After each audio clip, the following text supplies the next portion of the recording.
Mayong adlaw, ako si Jay Sandoval ug kini ang Sun.Star Pilipinas.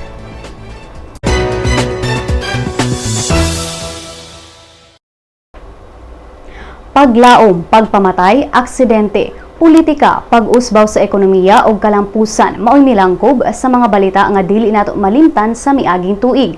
Atong balikan ang mga istoryang atong nasaksihan ni adtong 2015. Usa sa mga mihatag og paglaom sa mga Pilipino ni adtong miaging tuig mao ang pagbisita ni Pope Francis dinhi sa Pilipinas, partikular ang Tacloban City, aron hupayon ang mga survivors sa bagyong Yearender ni adtong Enero 17. Desde Roma, esta catástrofe. When I saw from Rome that catastrophe, Sentí que tenía que estar aquí. I felt that I had to be here.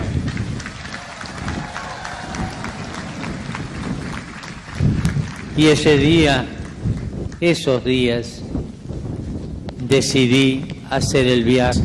I decided to come here. Quise venir para estar con ustedes. I'm here to be with you. Un poco tarde, me dirán, es verdad. A little bit late, I have to say, Pero estoy. but I'm here. Ang bagyong Yearender mikusukuso sa Pilipinas ni adtong Nobyembre 8, tuig 2013 ug matod sa report sa National Disaster Risk Reduction and Management Council, miabot sa 6,300 ka mga tawo ang natalang namatay, 28,688 ang nangaangol ug 1,062 ang pabiling missing. Mitatak na usab sa hunahuna sa mga Pilipino ang nahitabong panagbangi dito sa Mama sa Pano, Maguindanao ni adtong Enero 25. Kahinumdumang 44 ka mga pulis sa Special Action Force ang namatay ato sa 11 ka oras nga pinusilay batok sa mga miyembro sa Moro Islamic Liberation Front ug Bangsamoro Islamic Freedom Fighters aron sikupon ang international terrorist nga si Zulkifli Binhir alias Marwan ug ang bomb maker nga si Abdul Basit Usman. Ang Department of Justice misang atong kaso batok sa 90 ka mga sospek nga gitumbok nga nagpaluyo sa pagpatay sa di mo minus 35 ka mga police commandos. Daghang sab ang misimpatya sa namatayng pastor o basketball coach human kini namatay tungod sa nahitabong aksidente sa kadalanan sa Barangay Kanduman, Mandawi City, Cebu ni adtong Agosto 8. Ang pastor nga si Manulet Subang kinsa nagmaneho sa iyang motorsiklo ni adtong tungra mao'y grabihang nangaangol o naangol human kini napisat sa Isuzu van nga nakaigo sab og laing upat ka mga sakyanan. Samtang naukay sab ang kadaghanan nato human sa tahong duha ka mga empleyado sa DXRU Radio Ultra sa Cagayan de Oro City ang gipangtaktak sa trabaho human sila mikaon og lechon nga dili alang kanila. Nagtuo ang mga empleyado nga ang gipa-deliver nga lechon sa ilang opisina gikan sa anak ni Mayor Oscar Moreno apan didto na nahibaw-an nga ang lechon ipahatod sa balay sa Tag-iya. Human sa hitabo gitaktak ang duha ka mga journalists nga sila si Winifredo de Liava ug Edgar Navarro. Daghang mga Sugboanon, lakip na mga kabatanunan ang nagbangutan ni adtong Setyembre 16 tungod sa pagkamatay sa 17 anyos nga accountancy student dito sa Lapu-Lapu City. Si Karen K. Montebon napalgan sa iyang amahan sud sa ilang balay nga gihikta na og cord sa hair straightener ang iyang liog ug wa nay kinabuhi. Apan human sa usa ka semana, napatay sa gituohang armadong grupo dito sa Bohol ang gitumbok nga main suspect sa pagpatay sa dalaga. Human mapatay ang suspect, ang mga investigador mideklarar og case closed. Samtang naukay sab ang syudad sa Sugbo human sa pinusilay nga nahitabo sa usa ka restaurant ni atong Oktubre 21. Patay sa hitabo ang duha ka mga Chinese diplomats samtang samdan ang Consul General human sila pusila sa laing Chinese national ato sa usa ka birthday celebration.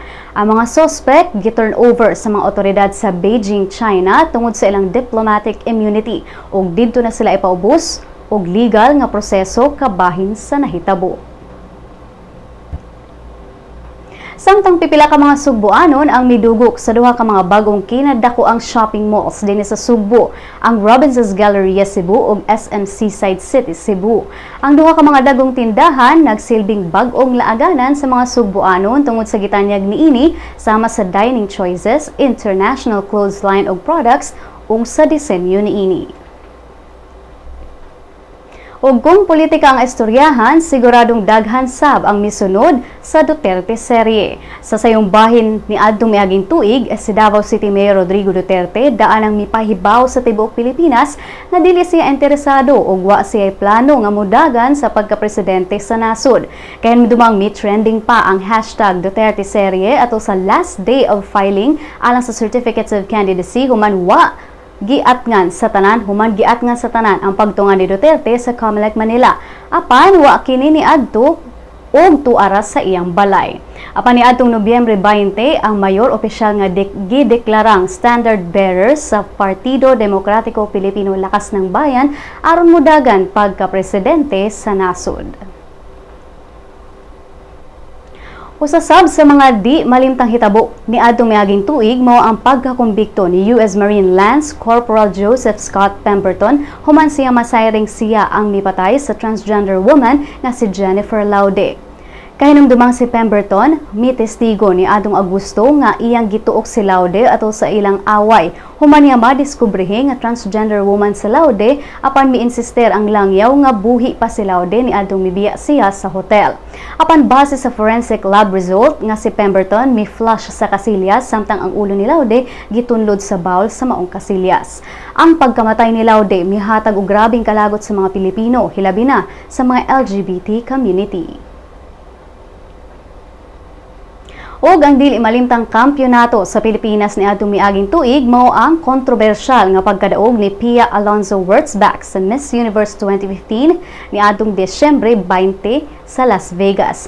Kahinumdumang ang host sa pageant nga si Steve Harvey nasayo pag-anunsyo sa mananaog og gideklarang Miss Universe 2015 ang Colombian beauty nga si Ariana Gutierrez ug first runner-up lang si Wurtzbach. Apan mibalik sa stage si Harvey og giklaro nga ang tinuod nga mananaog mao si Wurtzbach. Ang kadaugan ni Wurtzbach maoy mitapo sa 42 ka tuig nga pinaabot sa Pilipinas nga masungkit ang korona sa Miss Universe pageant.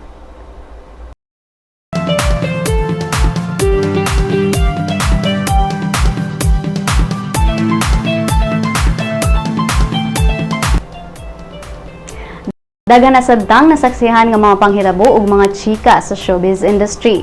Atong balikan ang mga top 10 showbiz chika sa miaging tuig. Kung dunay ubang celebrities nga nag-split sa miaging tuig, lahi si Derek Ramsey. Imbis nga manega, positive lang ug naglaom og happy ending si Derek sa iyang newfound love nga model si Joanne Villablanca.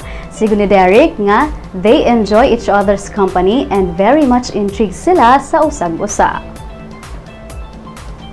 Ug usa sa mga dili malimtan nga panag-uban sa showbiz industry mao ang first time nga gibutang sa stage ang tulo ka mga sikat nga love team sa ABS-CBN aron atbangan ang phenomenal love team sa GMA nga Aldab. Ang ABS-CBN show nga It's Showtime ipahigayon sa ilang 6th anniversary dito sa Araneta Coliseum diin unang gipakita nga nagkuyog ang tulo ka mga love teams nga sila si Catherine Bernardo ug Daniel Padilla, Nadine Lustre ug James Reid ug Liza Soberano ug Enrique Hill.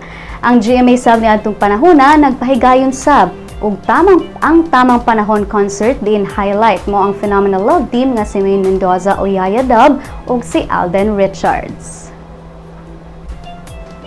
Ug siguradong nalipay pag-ayo ang mga fans ni Ariana Grande human siya mag-concert dinhi sa Pilipinas ni adtong Agosto. Pipila ka mga artista sab ang mitambong sa maong concert sama ni Alex Gonzaga ug Catherine Bernardo. Musunod nga may trend mao ang guesting ni Davao City Mayor Rodrigo Duterte sa Gandang Gabi Vice ni adtong Hulyo. Daghang mga netizens ang mi-tweet sa mga quotes ni Duterte ug mi-komento sa mga expressions sa mayor. Ug mosunod sa atong giatangan ni atong miaging tuig mao ang first team up nila ni Coco Martin ug ni Bella Padilla sa salidang Ang Probensyano. Kahinumdumang nagpaupaw pa si Coco Martin alang sa iyang role. Giatangan sab natong tanan ang comeback sa Marimar sa GMA Network diin ang mibida mao ang Miss World 2013 nga si Megan Young.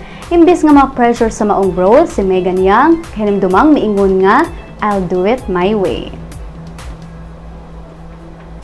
Ug usasab sa mga misibaw nga chika mao ang dating daw nila ni Ella Cruz ug Brett Jackson. Si Brett mitugan sa media nga gidate niya si Ella ug nangweb siya niini. Apan butyag ni Ella nga hangout lang daw ang ina ni Brett. Ug sigurado nakahinumdum pa sab mo sa mga misteryosong tweets nga murag paigo ni veteran comedian TV host Joey De Leon sa It's Showtime. Sa mga tweets ni Joey, murag iyang gibiradahan ang pagsunod-sunod sa pagsunod-sunod sa It's Showtime sa ilang kalye-serye diin misikat ang Aldab. Hinumdumang doon na sa Pastillas Girl ang It's Showtime ni atong panahona. Daghang tweets o netizens ang nagtuo nga ang tweets ni Joey alang sa It's Showtime. Trending sab sa miaging tuig ang impersonation ni Melay Cantiveros kang Mommy Junisha sa Your Face Sounds Familiar. Daghan ang mi-react sa iyang transformation ug miingon nga kopyang-kopya ni Melay si Mommy D.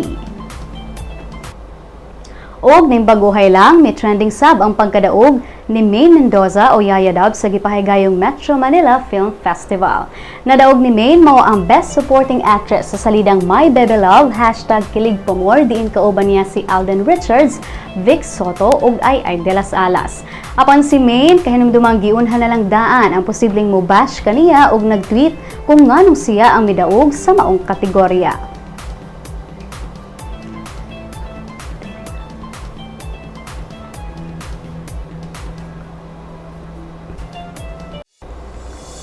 Ug mga higala, malipayong bag-ong tuig. Dinhi natapos ang atong mga balita karong adlaw. Alang sa dugang pang updates, bisitaha ang www.sun.star.com.ph. I-follow sab ang among mga updates sa Twitter at Sun.Star Online ug sa Facebook, Sun.Star Philippine News. Ako si Jay Sandoval ug kini ang Sun.Star Pilipinas.